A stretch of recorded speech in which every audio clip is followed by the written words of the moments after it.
The stage is yours. Nice to be back. I think finally we will have questions and answers. So I would introduce Einar Knox, our single point of entry for industry to science. Thank you. Then Lennart Svensson from Sweden, Photonics Sweden. Please take your seat. And Juha Purmonen, Photonics Finland, please.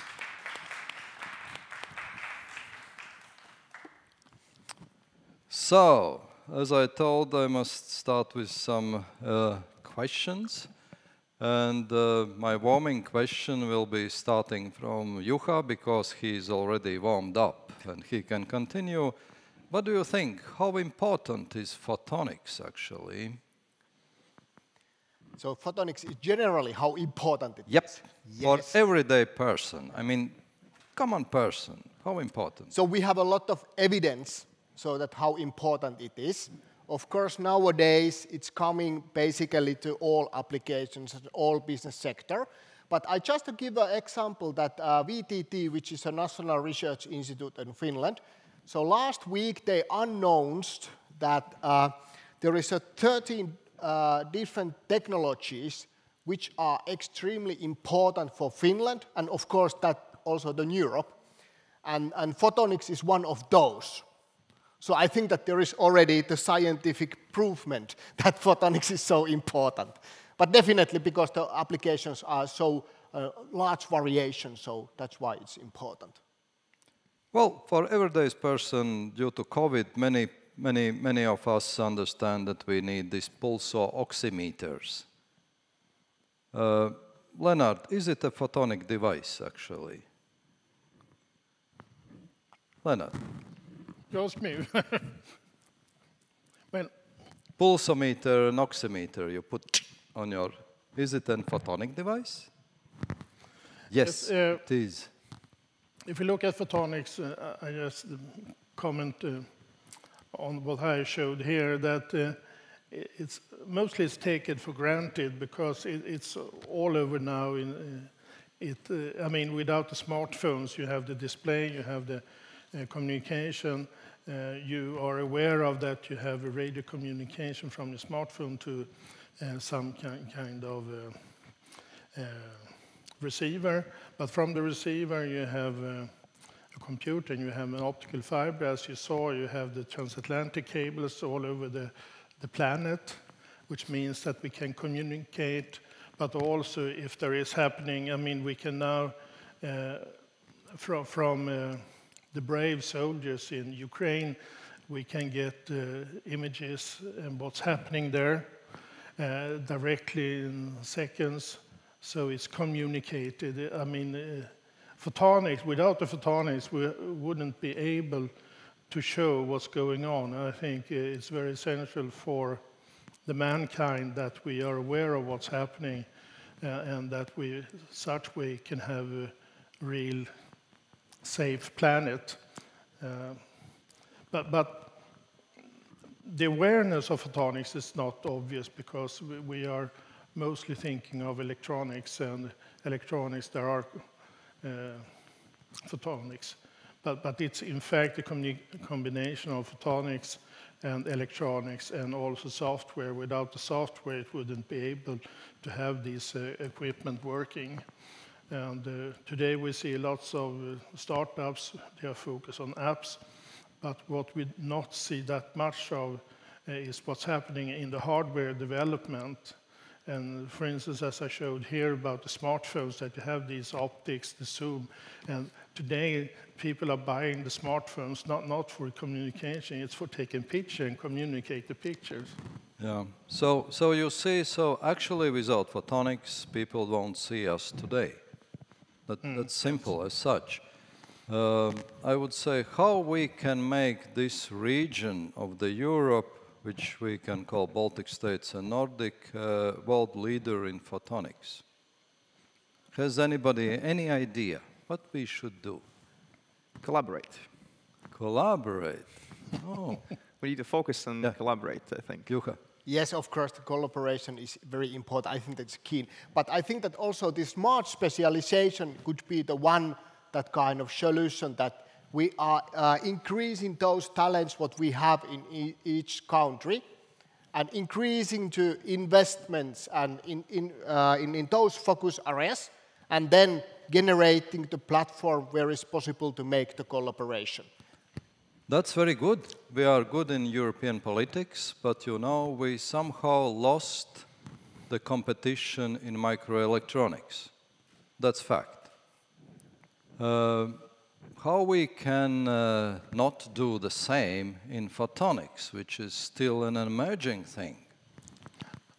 I think a driver will be the quantum photonics, because this year, at least, well, photonics was one whole covering this topic. It was not that many exhibitors, but there were some presentations, and there's not so much business going on in quantum photonics today, but perhaps in 20 years that everyone will be talking about quantum photonics. So that might be the road for photonics, that there is some driver that everyone is looking into that will come with. But what we are doing here with both Photonics Finland and Photonics Sweden is that we're really trying to have all the Nordic countries and the Baltic countries to collaborate in photonics and being aware of what's going on and also the financing. And it's very good that Finland has got this flagship. We haven't that in Sweden, and they have also support from Business Finland. So it's in Sweden it's a different situation. So it's harder for us to get in contact and raise the awareness of photonics in the larger companies because there are other issues they are involved in. But still we have the larger companies. Some of them are members, but those companies are so large. In fact, we are communicating with a smaller department at these companies. But to raise the awareness that's tough. Yeah, that's an interesting issue, but if we ask our single point of contact, how we can raise awareness between the companies about photonics, about what we can do for them, just what is your thought to elaborate this cooperation? Well, there are two things I would say that would be important. One is events like this, where we can just be more visible and see each other. And the previously mentioned event on 6th to 7th to 8th of September, right? Events like that, where you can really come and see and have this personal connection. And when we meet, then I can remember next time if I'm talking to someone else and will have a problem, they might help out. And this interpersonal connection is or rather will be the most important part. Because again, the communication and everything is connected, that is great, but it doesn't matter if I can technically connect to someone across the ocean unless I know them. So I think these events and personal connections will be the key. So one thing is we should better know each other, right? Yep. Maybe this is why we are here. Yeah? Everybody agrees on this. So I think we somehow reached the point we understand what really common Europe means. This is one thing. I think the second point is that now we meet each other. What do you think we need to come further? I suggest trust. How we can elaborate on this? How we can increase the trust in each other? Any suggestions? Yeah, but when we meet like this in a conference, we meet each other. So by Zoom meetings, we don't meet each other that way. So this is very important, and I think also that by trying to arrange, I mean, we try to arrange workshops. We invite people from outside Sweden when we have it because we want to gather them together, and there is new ideas coming up. Also new areas, and This Nordic Photonics Forum meeting, the reason having that is that when we have OPD in Finland, we have OPS in Sweden, we have, before the annual meeting of Photonics 21, we try to meet also, because if people are coming there, it might be the first time. What are the work groups? Why are we here? What can I contribute with? We try to have a small meeting before the annual meeting to get to know each other and also present what's going on for the last times and what we'll be discussing now. So by trying to have different kind of meetings, because people can't travel and be at all places when they occur, then it's possible to meet at least sometimes during a year. And then once you get to know each other, it's much, much easier. Meeting and drinking beer is important, Jukka, but what else? Yes. So many times, I believe that many times you need to give something that you can get something. And in our case, the give could be time, could be that we travel, or it could be that we're listening what others have or what they can say. It could be even money. We can fund it, some project, and giving something. And then it's possible to get something. And I think that this is some part of this trust, what you as mentioned. So I think that that's the thing that we need to a little bit also change our mentality. That we are not only here in the planet or not only here in Europe, but we really need the collaboration. And we need to give something. So I think that that's the starting point, what we need to start understanding. Yeah, I think so. These things are as old as the humankind is, because even in the Bible we read, let's start with small things before I trust you in a bigger. Or giving is better than taking.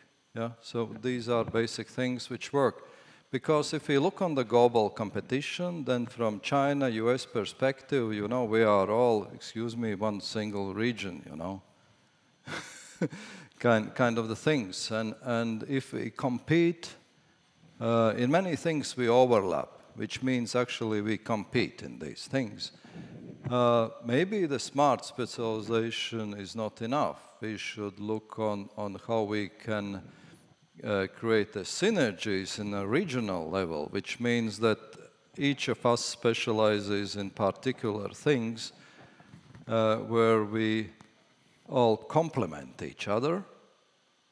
Is it possible, do you think? Yeah. Yes, please. And also this is very much about the investments. So those what you are talking about, how Europe can survive against the globalization, is one of that we need investments. So it's much more difficult to change if you have a good facilities to do in some very efficient way, so that it's changed to China or US or some other place. So definitely we need more investments.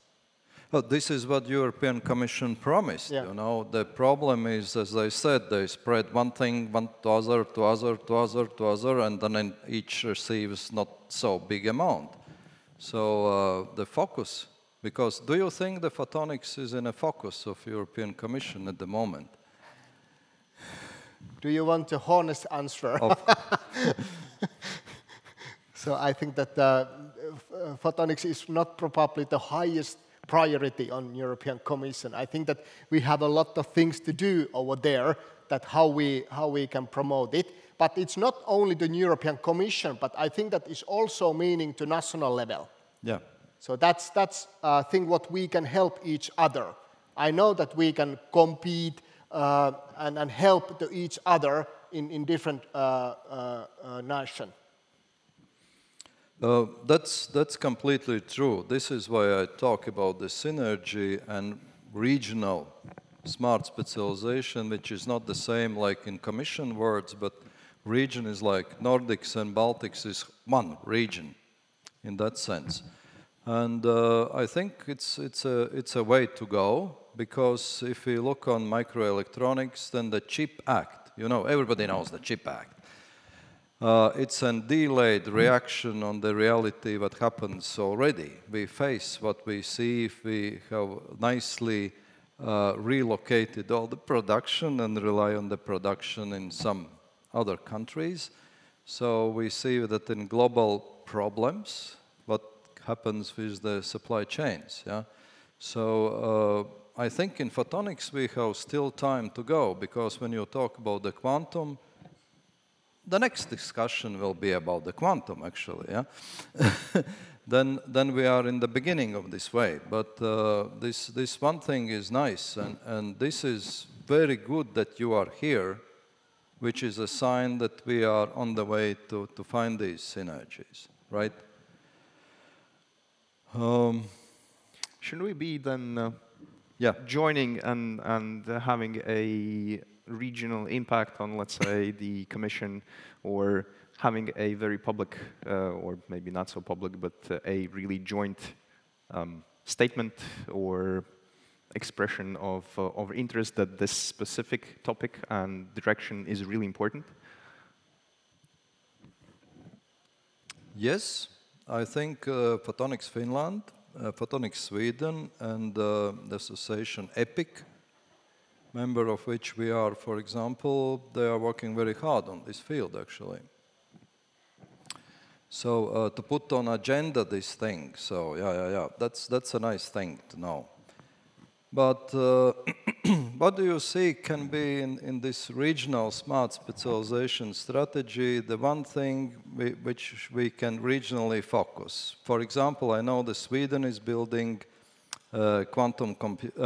Finland is building the quantum computer based on electronics, superconducting electronics, which is quite an ambition. What can we do in photonics or quantum photonics? What do you think? Because, you know, when I look on microelectronics, then the Belgium maybe is in a good state. They have an iMac. They started small, but with bold vision. And you know what they are today. Today they are one of the biggest research organizations in this microelectronic fields. How we can create our Nokia, iMac, or whatever here? Yes.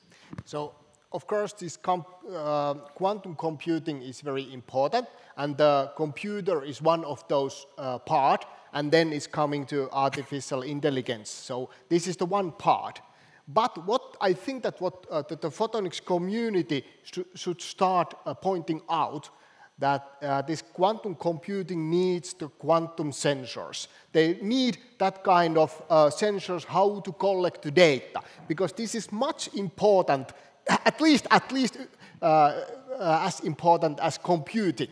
Nowadays, everything goes to quantum computer or computing. So we need to change this to the sensors and how important those are to the globally and Europe. Yeah. Any thoughts? I think quantum communications is other thing. They installed, I think, a line between Sweden and Finland to test these quantum communications. Sorry, do you mean the so everything that is around the computer, or do you mean specifically sensors and that's it? As you know, that there is a very large variation in different fields. So there is plenty of different type of sensors which is needed in the future. So I think that, I don't know, do we understand each other what we are? Yeah, that's very good. Maybe quantum will save the Nordics and Baltics, but maybe there are some questions from audience or online audience. Here, and we have raised hand. Hello. Please do state your name, who you represent, and your question. My name is Holger Schlüter from ScanLab in Germany, and I want to make a comment. And that is, first of all, I don't think that we have lost the battle of electronics in Europe, because there would be no electronics without European equipment. And the other remark I have to your question, that is what can Latvia do to become a major player in photonics. I think you have to look at your core strengths that you had in the last 40 or 50 years, it's very similar to Lithuania, who who had been a hub of laser technology for 40 or 50 years, and they are now one of the strongest laser players in the world. Thank you. Thank you. Any other comments, questions, That's response? very nice. Yeah. As I told in my presentation, which was before, Latvia is a fiber optics country. Yep. Any other questions? We have a question online. What are some photonic startups that you would recommend following who have the potential to become the next unicorns? Oh, if I know which will be unicorn, then I will know what to do. Nobody can know this. In a deep tech, that's a tricky question. It's not only the very long development times, but also it is very hard to predict the success. Yeah? For example, we started a dozen of OLED projects, and there is an OLED startup. If they succeed, that's a unicorn. But yeah, nobody knows. Yeah? So it's very hard. There are some people who look on freestanding optics, that optics which are on the lenses and lens-like structures for fancy car lights or whatever. Actually, that's a huge business because, you know, the headlight of the car is a massive device. It can be as thin as a paper, actually. That's a change of the industry, you saw. It's a huge industry. So what will be the unicorns? Never know. Ask accelerators. They also know. They just invest, test, invest. But nobody knows if the guy they rejected with a crazy idea actually is a unicorn future. That knows. That you cannot predict. Unfortunately, there is no recipe, no Excel sheet for success of innovation. Any comments? Yeah. You are right. It is basically no possible to predict that who is the unicorn. But if we need somehow give us some kind of guess, what could be? So my guess is that that kind of solution which somehow make the solution for global challenges. It could be related to food. It could be related to energy, how to produce the energy in efficient way, or how to use the energy. So that's the other thing what could be. And of course, the photonics is there some part of solution over there. And then it could be some radical change related to gaming or something like that. And then maybe some AR or VR companies are quite that kind of wise guess, I think. A new type of entertainment. Yeah. Lennart, what do you think? Where you will invest? Well, ADAS is for car and assistant for the car driving, and that's pre-collisions. But now we're talking about automatic driving. You don't have to drive the car yourself. So what's the next step for the car manufacturers or the ideas that comes up? I mean, we have they all has to rely on sensors, different kind of sensors, but it's now more focused on the drivetrain in the car, if it's a complete electric car, and how to manufacture these batteries have a longer driving distance. But once that is reached, well, now they are relying on the sensors developed, but also the car industry is developing the different kind of lights, the intelligent lights, as you saw, that's now on the premium cars, but will go to the regular cars also. But well, it's more, I think it's focused also on the human behavior. I mean, some discuss, do we need to buy the car, or is it a carpool that's needed, so you just use the car like you have these electric cycles, and I mean, it depends on the behavior of people, also on energy consumption, what's best. But I think that people in general are smart, so we'll see. It's more like the next generation that our kids that we are raising, but they will adopt. I mean, in my generation, we were not used to having the computers or the internet or so, and the kids today, they're using that how easy, and they're communicating all over the world, and they're friends. They don't need to meet each other, but perhaps they now have seen that it's much funner to meet each other. So that's a change of behavior. So the next generation, next to come, will show us. Einar, any short comments?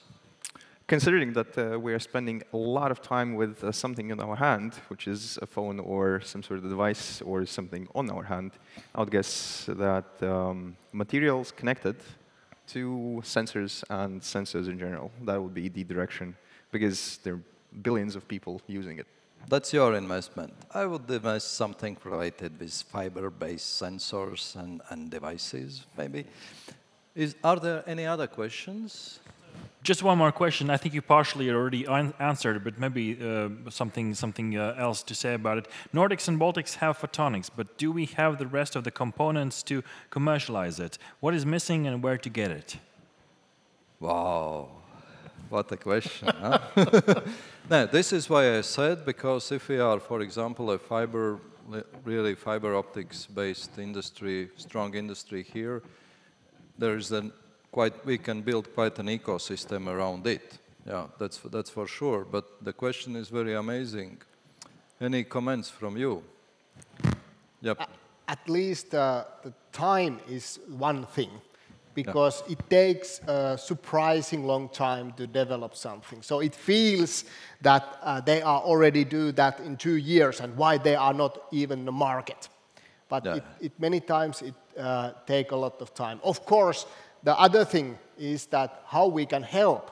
What is the mechanism to help those startups that they can grow and be more ready in the market? And then there is a lot of different type of activities like accelerators or something like that. But definitely one thing is that those experienced people who are already have an experience in doing that kind of thing, so how they can help, how they can be in part of this ecosystem and help those companies to develop and be a little bit faster than without them. So that's at least the one thing, and there is a good examples that they are already working in that way. One big problem for startups is once they have the prototype, they reach the valley of death. Yeah. So how to get into serial production? Because once you have the serial product and start manufacturing, then you can get the money, then it's no problem. But before that, you have shown that you have the product, but you haven't yet shown that you have the market. So really to have help in how to go through this valley of death. And for instance, this Photon Hub EU project now is in fact helping startups to go through that process. I've been there, I know what it is.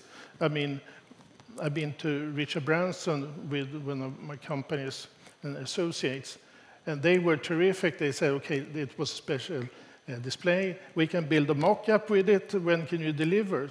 We can't deliver. We just have this prototype. So that's the biggest problem. They wanted to buy it once it was on the market, but we didn't have it on the market.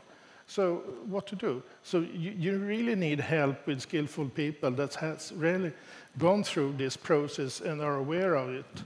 And so you can really, it's not all about money, it's all about knowledge. And for instance, Photon Hub, they have experts that really know how to deal with this, because it's a very costly process and timing also to go through the valley of death, and you risk lots of your time and your money, because normally you have spent so much private money that you can't lose. Yes, sure. We heard from Commission this morning in keynote that its scaling up is usually a problem, which we failed competing with USA as well as exit. Einars, any comments to this? Last 40 seconds. I guess I can summarize it in accessibility, and that goes for people, that goes for devices or lines, and as you mentioned, the knowledge transfer is very important, so there should be a single point of contact where that is accessible. I think eventually I have to go through hoops and hoops to find the right information or right person, and again, if there's a consortia where I can go and they will point out where to go eventually, then that might help also. Very good. I think we are at the end of our panel discussion, if I correctly see the timing. Yes, right on time. Thank you very much for participating, ladies and gentlemen. Let's put it together, first of all, for Juha Purmonen from Photonics Finland, Mr. Lennart Svensson from Photonics Sweden, Mr. Einars Knox from Matrise, and our dear moderator from the Institute of Solid State Physics, Mr. Andris Anspoks. Thank you very much for participating. Thank you.